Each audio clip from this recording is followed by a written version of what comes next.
Chapter 5 police station. Doctor साहब ने आदित्य को फोन किया था। उन्होंने आदित्य को फोन पर बताया कि जो पेशेंट वो हॉस्पिटल में एडमिट करवा के गए थे अब वो वहां से जा चुकी थी, वो भी बिना किसी को बताए। जैसे ही तान्या को होश आया उसने पास खड़ी एक नर्स से पूछा, नर्स ये पैसे किसने दिए हैं?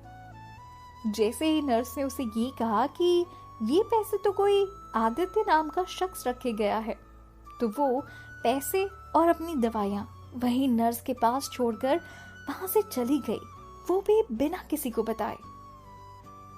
हाँ, ये पैसे वही थे जो आदित्य ने हॉस्पिटल से निकलते वक्त तान्या के बेड साइड पर रखे थे, ये सोचकर कि शायद तान्या को इसकी जरूरत पड़ेगी।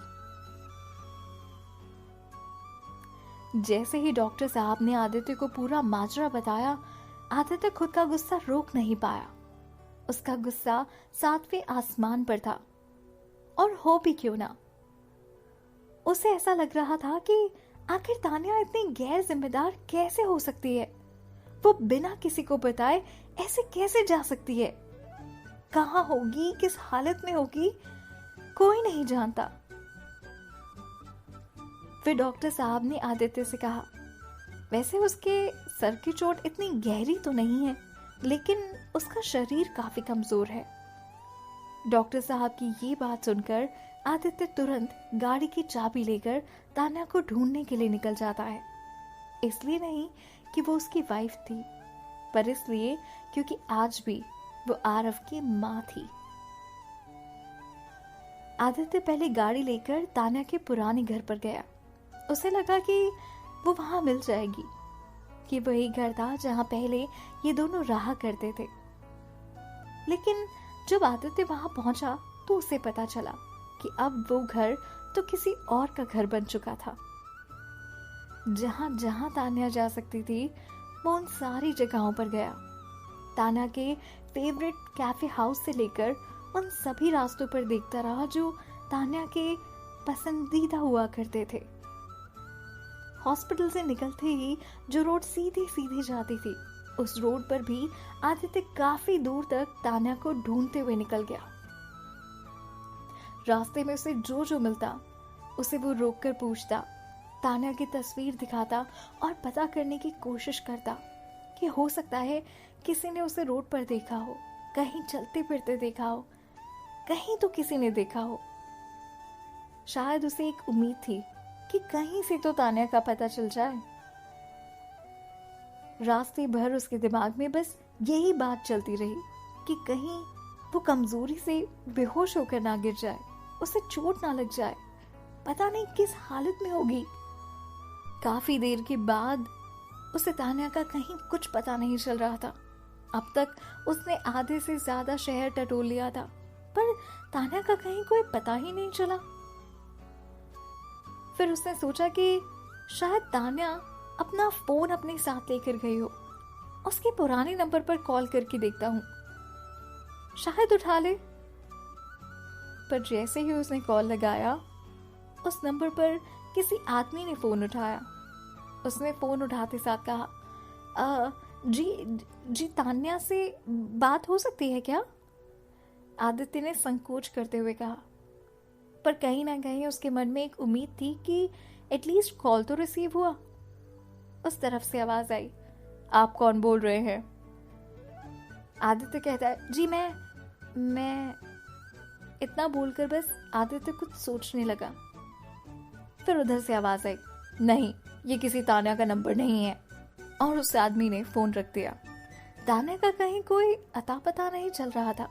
उसकी टेंशन बढ़ती जा रही थी कि कहीं तान्या को कुछ हो तो नहीं गया। आदित्य जहां गली गली तान्या को ढूंढते घूम रहा था, वहीं तान्या पुलिस स्टेशन पहुंच चुकी थी। तान्या पुलिस स्टेशन में एक पुलिस रिपोर्ट करवाने गई थी।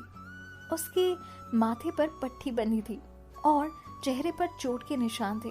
शरीर काफी कमजोर सा था, और उसकी ये हालत देखकर पुलिस वालों को लगा कि शायद ये मारपीट का मामला हो। पुलिस स्टेशन में अक्सर ऐसे मारपीट के मामले आया करते थे, जहां कई बार औरत को मारकर घर से बाहर निकाल दिया जाता था, या फिर मार सहते सहते एक दिन औरत खुद ही पुलिस स्टेशन में जाकर रिपोर्ट दर्ज करवाती। फिर उसकी हालत को देखकर लगा कि शायद उसके पति ने उसे पीटकर घर से बाहर निकाल दिया हो। पुलिस वालों को लगा कि शायद तान्या के साथ कोई शारीरिक मारपीट हुई हो। लेकिन जैसे ही तान्या ने पुलिस वालों को ये कहा कि वो एक रिपोर्ट लिखवाने आई है उस कार एक्सीडेंट की जो 6 साल पहले हुआ था, तान्या की ये बात सुनकर पुलिस चौंक गई। तान्या को स्टेशन के सब इंस्पेक्टर के पास भेज दिया गया। जब तान्या ने सब इंस्पेक्टर मिश्रा को अपनी बात सुनानी शुरू की तो उसने बताया कि कोई आदमी उसे मारना चाहता है। उसने बताया कि 6 साल पहले भी वही गाड़ी उसका एक्सीडेंट करने के लिए उसकी गाड़ी से टकराई थी। पुलिस ने तान्या से पूछा कि वो गाड़ी कैसी दिखती है, उसका नंबर क्या था। तो तान्या ने कहा कि उसे बहुत ज्यादा तो याद नहीं, पर वो गाड़ी SUV थी और उसके लास्ट डिजिट 53 थे। तान्या की बात सुनकर मिश्रा जी ने कहा, मैडम, हो सकता है आपका ये कोई भ्रम हो, क्योंकि जो बात आप हमें बता रही हैं वो आज से ठीक 6 साल पहले की बात है, और जरूरी तो नहीं कि 6 साल पहले जो आपको मारना चाहता हो वो आज भी आपको अपनी गाड़ी से मारने आए। हाँ। इतना सुनकर तान्या जोर जोर से चिल्लाने लगी कि वो कैसे अपने कातिल और उस गाड़ी को भूल सकती है जिसकी वजह से पहले भी उसका एक्सीडेंट हो चुका था। मिश्रा जी ने तान्या को शांति से बैठने के लिए कहा। मिश्रा जी ने बाकी पुलिस वालों को इशारा भी किया ताकि वो तान्या की पुरानी डिटेल्स निकाल सके और ये तान्या के बारे में डिटेल जान सके। जब ये डिटेल निकाली गई तो पता चला कि तान्या आहूजा अपने कॉलेज की टॉपर थी और BA इन कंप्यूटर साइंस करने के बाद वो एक अच्छे से ऑफिस में काम भी किया करती थी। उसकी एजुकेशन देखकर पुलिस वालों को भी लगा कि हाँ, हो सकता है वो जो कह रहे हो वो सच कह रहे हो। मिश्रा जी ने तान्या से पूछा कि क्या उसे किसी पर शक है, तो उसने कहा कि उसे अपनी सौतेली माँ और उनकी सौतेली बेटी पर शक है। उसके पापा की डेथ के बाद वो अपने पापा की इकलौती बेटी थी और प्रॉपर्टी के लिए इकलौती जिम्मेदार भी।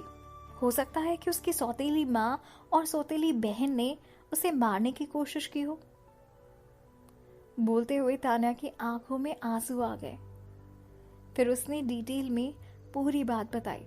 उसने बताया कि उसके पिता और उसकी माँ का तलाक बहुत पहले हो चुका था, जब वो काफी छोटी थी।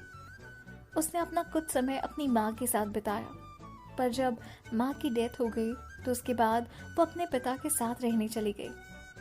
कुछ दिनों के बाद पिता ने दूसरी शादी कर ली। उनके घर में अब उनके साथ उसकी सौतेली माँ और बहन भी रहने लगे। शुरू में तो सब कुछ ठीक था, फिर पिता धीरे धीरे बीमार होने लगे।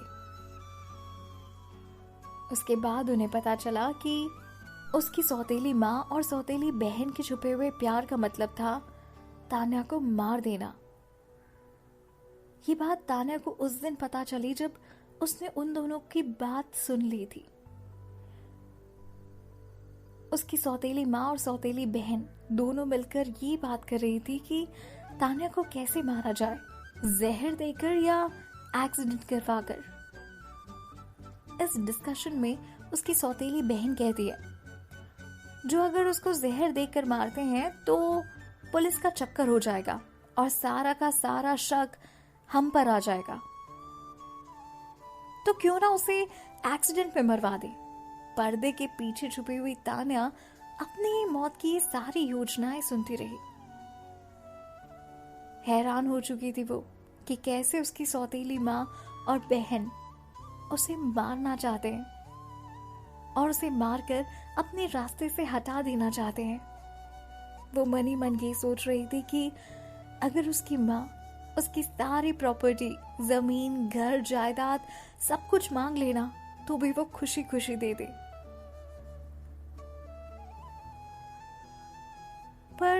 उन दोनों के मन में तो उसके लिए सिर्फ जहर भरा हुआ था।